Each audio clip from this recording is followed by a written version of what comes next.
Alright guys, how y'all doing today? Hope y'all doing alright. Well, you're about to get some terminal cancer. I just need to show you the end of this replay real quick. This was a game I played in my brand new Egg Panzer E100. If you guys are interested in obtaining terminal cancer, I can hook you right up. Do I have the correct thing? Yeah, okay. Alright, so we're just rolling around with 4k damage, 4 kills. Okay, so we have a grill, a WT, wait, hold on, let's take stock of the current situation. We have a grill, a WT Panzer, and a Yagzilla against a single T-54 Mod 1 with 189 HP. I have plenty of ammo left to deal with this. Me and the WT Panzer can both take one hit, while the grill, two hits from the thing. The grill could take two before he got left with 1 HP. Should be a pretty easy win, right? Well, here, I hope y'all are ready for some cancer. So, I'm swinging around here. Finishes off the grill. Oh, the WT Panzer will get him. Now, this is where the tumors start to manifest. So, somehow the WT Panzer failed to kill the T-54 Mod 1 with 2 shots. So, I swing around the corner. Kinda stupidly, gets my ammo rack. I fix it. I'm not sure why I did that, just kind of out of instinct, I guess. I don't really need my ammo rack. Now I'm actually in a horrible position, because if he high rolls, he can actually kill me right here. So, best thing really for me to do is, because he actually cut me off from his cap circle, so what I'm trying to do is I'm just trying to back up and put as much distance between myself and him, so it's hard for him to get around and flank me. Trying to keep an eye on where I'm reversing as well as his tank at the same time. And let's see, so we're getting behind the house. Probably breaks our vision of him.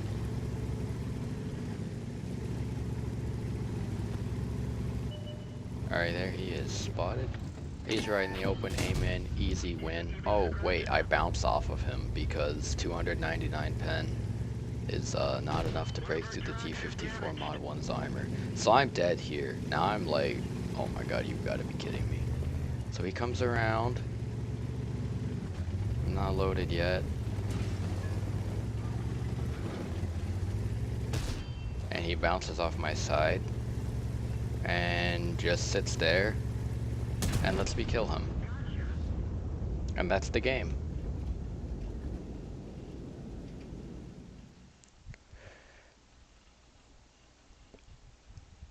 Do y'all have any words for that? Cause I don't.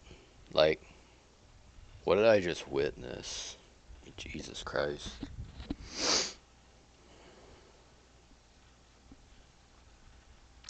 Oh my god. Like, I didn't save the screenshot of it, but I'm pretty sure this is the game I got my ace badge. So yeah, I mean, that's pretty much it for this clip. That's pretty much all there is. There wasn't really much in the rest of the clip, just a lot of camping, like sitting here. It's pretty boring replay, to be honest. I was just showing off this one part because this honestly gave me terminal cancer. Like, I can feel myself dying right now from what this game has planted within me. Very unfortunate. Well, yeah. So it's time for another one of my lovely life story tales. Because I know y'all love hearing about my life and everything awesome that happens. I don't think we got too much, I'm trying to remember. It was a day ago that I had to do 3 jobs at once because 2 people didn't show up, then someone had to go home because their kid got sick. That was fun. People complained about like wait lines and all that. I'm like, you know, I'm doing everything in my power to like help y'all out. I mean, there's not really much I can do beyond what I'm already doing. And you've got those really fantastic people that like patronize you like crazy. There's this one woman that came in literally today, literally just today. Well, actually yesterday because it's 12:07 now, but like, I'm trying to even remember how exactly she put it. Like, so I scan her stuff, right? Nothing really happens because it's like, it's pretty uneventful to scan all her groceries. She doesn't have like that much stuff. Me and my bagger Josue bag them up for her. Just put them in her cart. Nothing out of the ordinary, right? She does cash back at the pin pad for whatever amount. Ask her how she wants her change. She's like, oh, it doesn't matter. None of it's for you. And I'm just like, okay, because that was a necessary comment to make. So I get the change out of my drawer and hand it to her and her receipt. And she just takes it and she says like, oh, have fun, hope you make millions, and just walks out. Like, who the fuck are you? Like, are you serious? That's probably the rudest person I've ever gotten in the whole store. Like, the people who come in with complaints have legitimate complaints. Like, they complain about the absurdly long wait time because there's one lane open. I mean, that's a legitimate complaint. Please tell the manager. Please fill out a survey. Please tell somebody so this stuff gets fixed. Like, we have two problems at our store, and they both have very similar solutions. The first problem is we're always understaffed. The second problem is lots of people complain about not getting enough hours. So as you can see, these two problems, they're very similar to each other. Well, not very similar to each other. They're similarly related with the solution. I guess the solution would be related to each other. There's one solution to these two problems. And it's a very simple solution that would make both parties happy. You know, it's the perfect solution, right? Like, you all know what it is. It's like you put more people on the schedule for more hours. Now, this solves the problem of people not making enough money because we get paid $8 an hour to take people's shit. So, we get more hours, and there's more lanes open so people don't have to wait as long in line. Like, there's just no there's just no better way you can solve this. Like, this is the best way to go about this. So what does management do? Nothing. We have one lane open at 12 o'clock. One lane open. And it's not even because people didn't show up. Like, we were just scheduled to only have... I showed up at 7 to be a cashier. Our next cashier is coming in at 12:30. Like, there's like 4 people in my line. We need more than one cashier here. This happens every single day. We don't have enough cashiers. We have literally one cashier. And then at 3 o'clock, we'll usually get, well, like at 2 or 3, we'll get like a second one. But then the first one leaves because it's a 7 to 3 shift. So the first one leaves. Now we're back at 1. But then at like 4 or 5, like another one will come in. Then at like 6 or 7, another one will come in. Like what? There's 18 lanes. The most I've ever seen open, well, of course, there's tons of lanes open because the freaking supervisors and the store managers and the customer service people have to come out of their booths and upstairs and standing around to like help people out because there's so many people in line. It's very frustrating. People that complain, I'm like, please file a complaint, please, on behalf of me. My gosh, like. And we have this new stupid point of sale system too. Like, there's no belts at the registers. You just pick people's stuff out of their carts and scan it. It's supposed to make it easier for the customer, cause so the customer doesn't have to lift up their 12-pack case of Coca-Colas. Cause like, you know, the lifting of the 12-pack case of Coca-Cola obviously weighs a lot of pounds, probably around 60 or 70 pounds from that one case of Coca-Cola. I mean, most of the people that shop are in good condition. They can walk around just fine. They can push the cart just fine. They can obviously lift it into their cart, so they're not in any like need of great assistance moving their 70-pound 12 packs of soda. So naturally, we have to do it for 8 hours a day. It's like, if you're worried about like people straining themselves carrying around 12 packs of soda, I think the heaviest thing we sell in the store is 32 cases of water.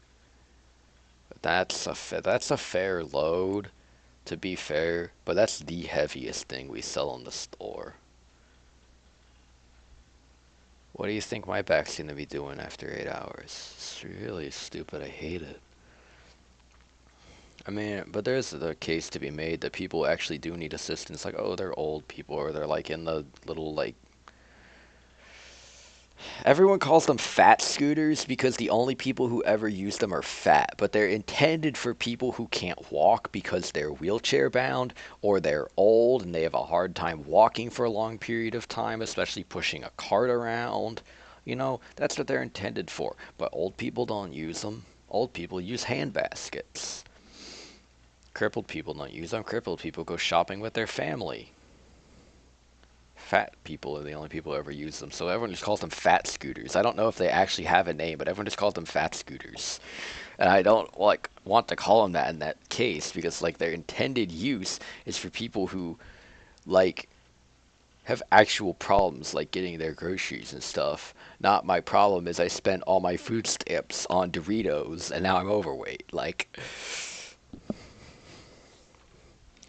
but like, I mean, everyone's happy to help people, like old people and stuff. Hey, I'll help you out with all that. Do you need any help getting this to your car, ma'am? They always say no, but sometimes what if they actually needed help?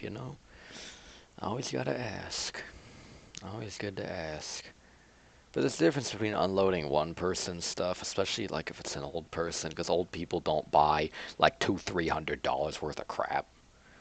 They buy like $20-30 worth of food. So there's a difference. And then doing it all day, my back hurts. My back still hurts. My back's gonna hurt tomorrow. My hand hurts because I smashed it between someone's cart and the water case. Because when I was setting it in the cart, I had like kind of like was trying to balance it on the basket. It was one of those little carts. I was trying to balance it on the basket, just so it would be easier for the person to take it out of their cart, like it wouldn't be slanted or anything, and you wouldn't have to worry about it hitting the door or anything. So I'm trying to balance it on there. Now, as I move one of my hands away, my other hand like presses it. I guess that's the only way this could happen, and it just falls into the cart, takes my hand with it, smashes, like drags my hand into the cart, and oh, ow, that hurt. My hand still hurts. That hurt a lot. And then there was this one woman who bought, I think, everything in the frozen aisle. Fingers hurt so long because that stuff doesn't scan because the ice goes over it. You gotta move the ice off and then like moving all my fingers are raw from doing all that. It's just so like I don't know. And you do get like people that are real nice and real helpful too, like real friendly people and stuff like that. Problem is you get like some people that are just the absolute worst, and it's like, why? Like, the whole purpose of the front end employees is to make sure you have like a easy, convenient checkout. So, like, why are they so rude? I don't get it. It's really frustrating and stupid.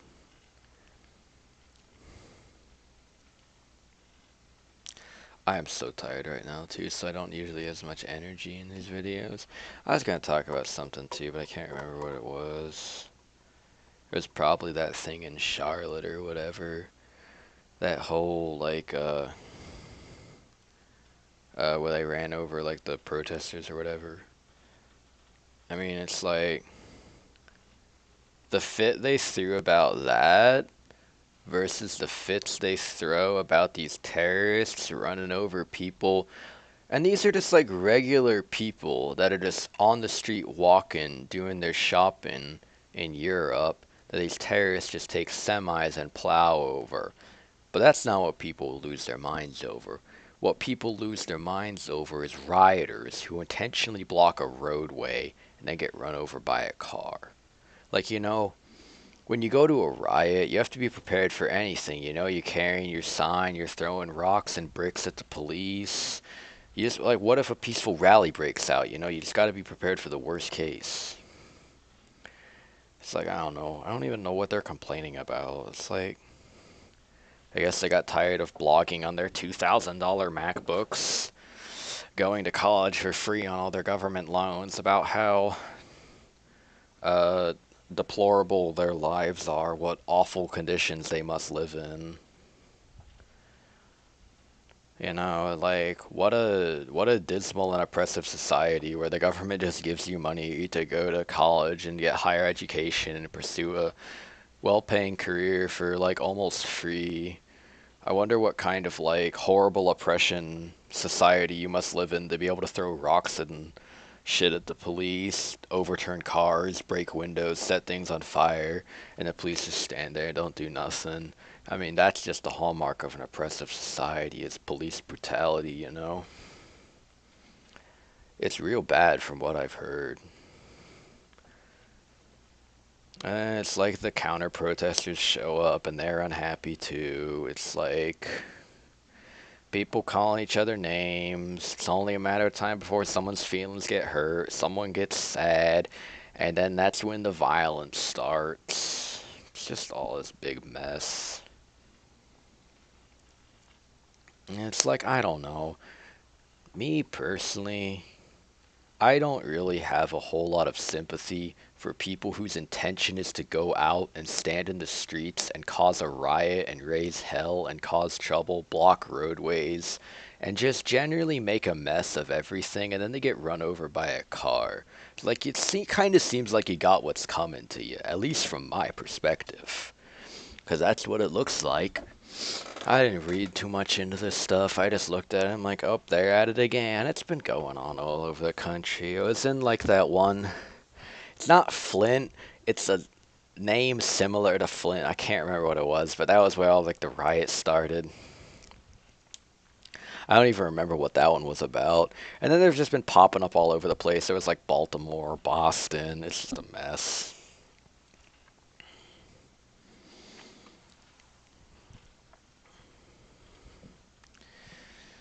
Yeah. And you have North Korea. North Korea said they're gonna nuke us again. Trump's just like, well, if you nuke us, we'll nuke you. North Korea's like, just kidding. And then another 6 months, they'll do it again, just like they've been doing for years.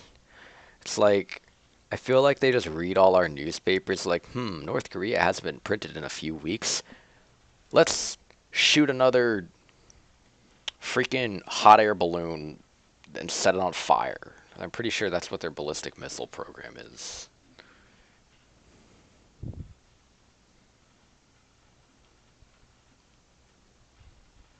I actually read an article on North Korea's situation. I think it was by the New York Times. That was really interesting. It was like one of the reasons China wants to keep North Korea in existence is because they don't want an ally of pretty much their biggest political rival, at least someone they always continue to butt heads with the United States. They don't want a very close ally of basically what would become one unified Korea, and under the South Korean government, which is a very close ally of the United States, which is basically China's biggest political rival on the world stage.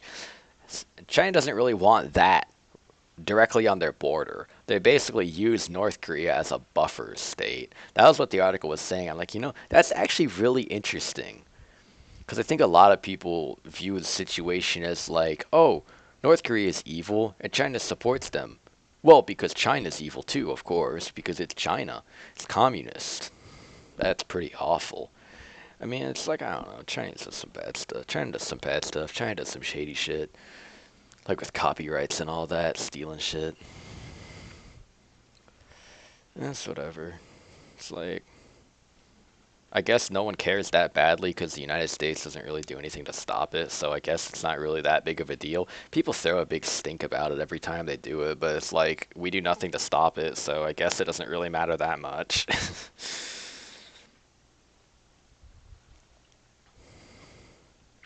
Shit, after I do this video, I'm gonna go to bed. I swear to God, if I have another dream about freaking work.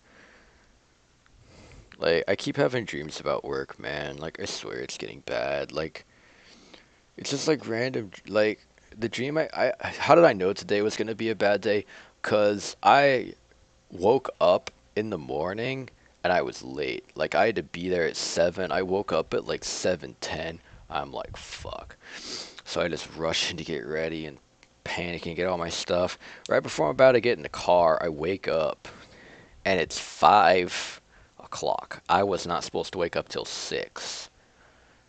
And I didn't go to bed till like 11 or 12. And I was just like looking at the clock and remembering the dream. I was like, this is going to be a terrible day. It was a pretty bad day. Up until I got my break. After my break, things started going uphill. Had some nice sushi. The only downside of that was I got the wrong one. I got the one with cucumbers instead of green cheese or cream cheese. I hate cucumbers so much. They taste like hard water. They're not a good flavor, and like they're okay in salads and by themselves, but in sushi they just taste like hard water. They're just not a good flavor, you know. I got the wrong kind of sushi, which is kind of unfortunate. It was good though. I just had to like poke the cucumbers out of it, and it was fine, you know. I just missed my cream cheese, which was saddening.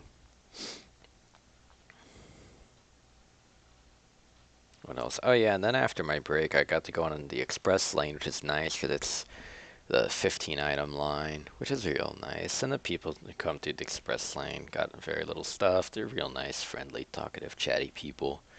They're not the people who buy carts full of chips and crap that totals like $200 with their screeching kids in the back seat.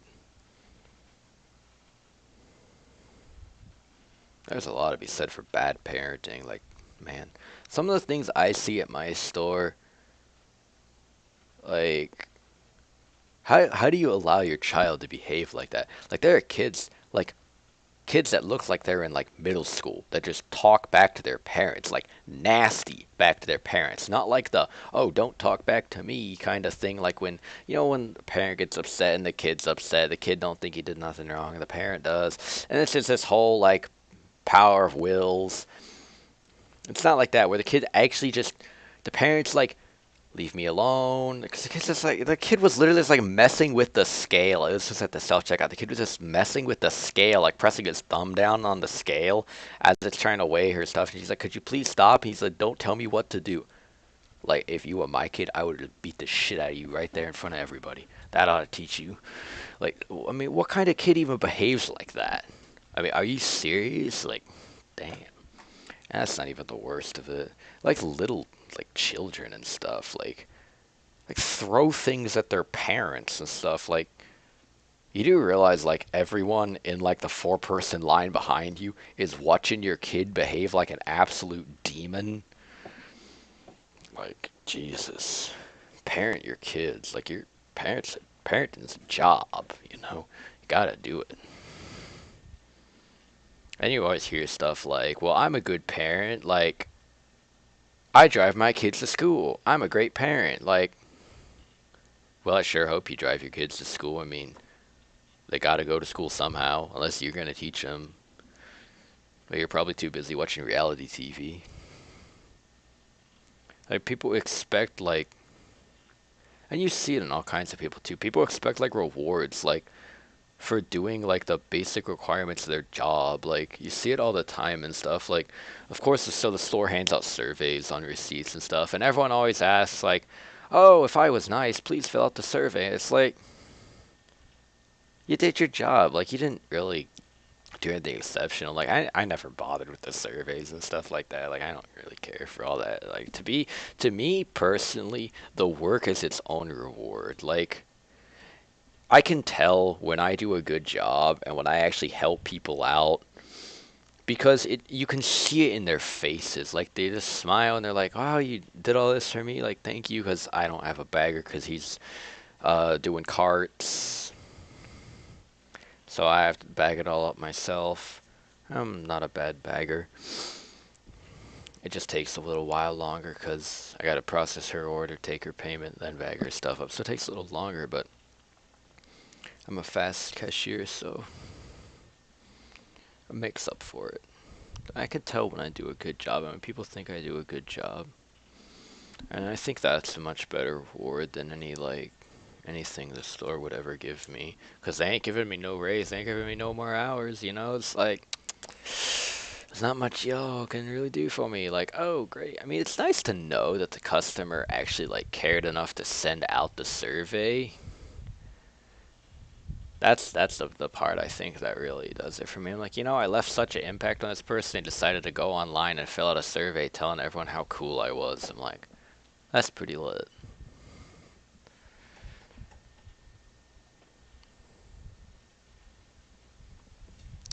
So stuff like that's pretty nice. What else do I gotta say? Not really much. I don't think I got much else. I kind of wanted to stream because I was having so much fun smacking people in my brand new Jagdpanzer E100. But man, I'm so tired. I don't know if I feel like much like streaming. I wouldn't, because the problem, I feel like I'm jipping the audience when I do like a 30-minute stream because it barely gives people any time to show up.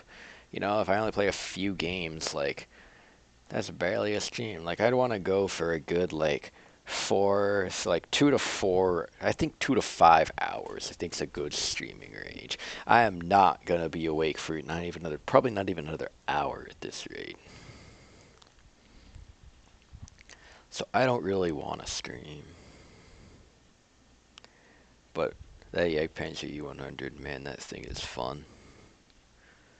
Man, that thing is fun. I love that tank. Best purchase I ever made.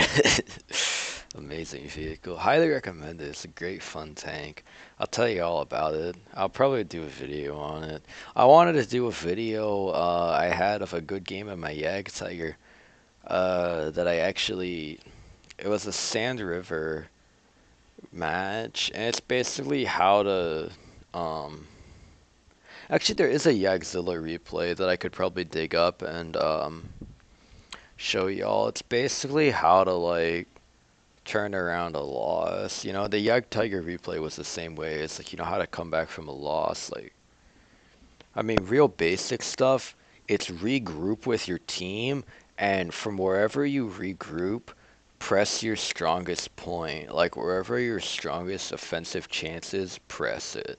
Like, if you have a lot of mediums, try to get, like, a lot of, like, high positions so you can just snipe down and stuff. If you got a lot of heavies, push for their cap if you're closer to it than they are to yours. Like, if you have heavies, push. Don't camp.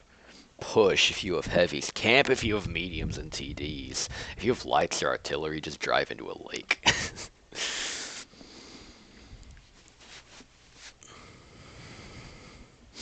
I think that's about all I got for y'all. Yeah, that's pretty much everything. I know I don't upload videos often, but thanks for sticking around. I know some of y'all enjoy them. I know some of y'all pretend to enjoy them, but thanks for watching them anyways, guys. Thanks for hearing me out and listen to what I gotta say. That's it for me. Y'all have a good day, good night, good morning, wherever it is, whatever it is, and I'll catch y'all in the next one.